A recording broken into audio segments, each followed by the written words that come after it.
Hello everyone, this is Nikhil Patni, your realtor, and today we are going to talk about a very important topic and a burning issue which has been taken over by United Nations since 2015, which is sustainable development.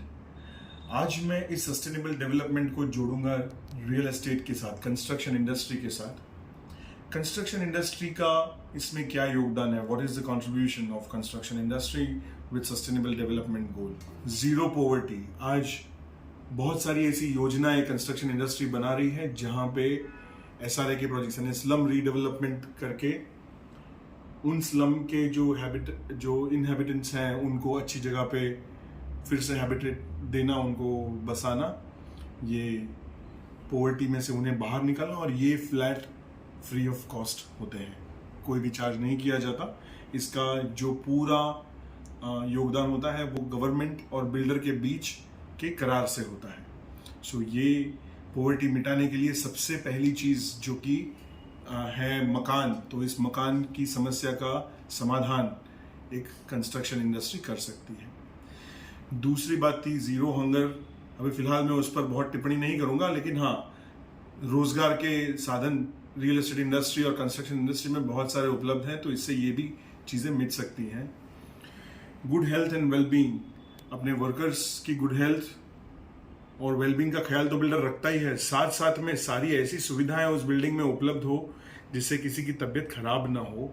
Walking के लिए जगह, walking trail, swimming pool, sports complexes, ये सारी चीज़ों का निर्माण भी आज एक डेवलपर कर रहा है। इसके साथ साथ जो मॉडर्न इंफ्रास्ट्रक्चर जिससे हेल्थ अच्छी रह सके, यानी सुदृढ़ रास्ते, ट्रैफिक पोल्यूशन का कम होना, यानी चौड़े रास्ते, ये बहुत सारी ऐसी चीज़ें हैं जो एक कंस्ट्रक्शन इंडस्ट्री कंट्रीब्यूट कर रही है।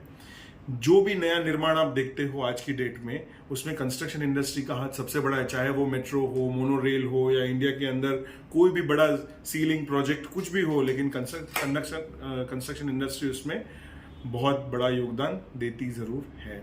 क्लीन वाटर एंड सैनिटेशन, ये एक और समस्या थी।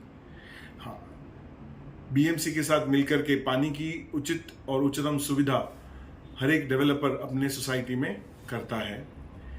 वो BMC को बताता है कि यहाँ कितने नए लोग रहने आएंगे, कितना पानी चाहिए, BMC उस हिसाब से उस साल के पानी की व्यवस्था करती है। सैनिटेशन, आज कई सारे डेवलपमेंट्स में हम सीवेज ट्रीटमेंट प्लान देखेंगे जहाँ पे जो भी वेस्ट होता है, एक्सक्रिएशन वेस्ट होता है, वो सारा रिसाइकल होता है। उसी के अंदर से निकला हुआ वेस्ट का पानी पौधों को पानी देने में, यानी रिसाइकल्ड वाटर, और recycled other waste can be used as manure, यानी खत के तौर पर, यानी क्या कहते हैं उसे, फर्टिलाइजर के तौर पर उसका इस्तेमाल होता है। अफोर्डेबल एंड क्लीन एनर्जी, आज बहुत सारी बिल्डरों ने ग्रीन बिल्डिंग्स के रेगुलेशंस अपनाए हैं। वो ऐसी चीज़ यूज़ करते हैं, ऐसे कांच यूज़ करते हैं, ऐसी चीज़ यूज़ करते हैं जिससे कम से कम एनर्जी की ज़रूरत पड़े घर के अंदर, यानी दिन के अंदर अच्छी लाइट हो ताकि आपको इलेक्ट्रिसिटी का मिनिमम इस्तेमाल करना पड़े।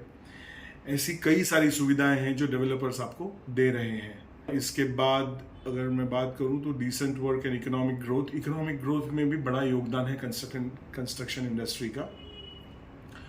आज इंडिया के अंदर कंस्ट्रक्शन इंडस्ट्री का कम से कम 30 to 40% योगदान है उसके ग्रोथ में। हर चीज़ में आपको एक मकान की, एक प्रॉपर्टी की ज़रूरत पड़ती है, चाहे वो आपकी ऑफिस हो, आपका गोदाम हो, आपका इंडस्ट्री हो, या आपका घर हो।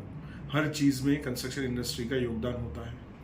सस्टेनेबल सिटीज़ एंड कम्युनिटीज़, आज एक शहर को अपने आप में संपूर्ण होने के लिए हर सुविधा चाहिए, और हर सुविधा के बेस में ये कंस्ट्रक्शन इंडस्ट्री है। क्लाइमेट के ऊपर होता हुआ कंस्ट्रक्शन इंडस्ट्री का प्रभाव बहुत ही बुरा है। उस पर भी बहुत सारे कार्य चल रहे हैं, उस पर भी बहुत ही जल्द कोई बहुत बड़ा निष्कर्ष निकलेगा और कंस्ट्रक्शन इंडस्ट्री उसे भी नेस्तो नाबूद करेगी।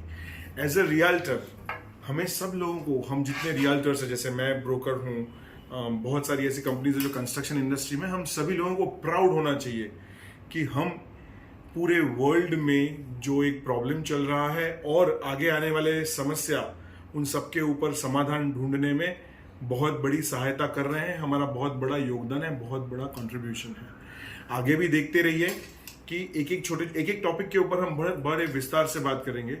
इस पर बात करने के लिए बने रहिए मेरे साथ। निखिल पत्नी आपका रियल्टर, धन्यवाद।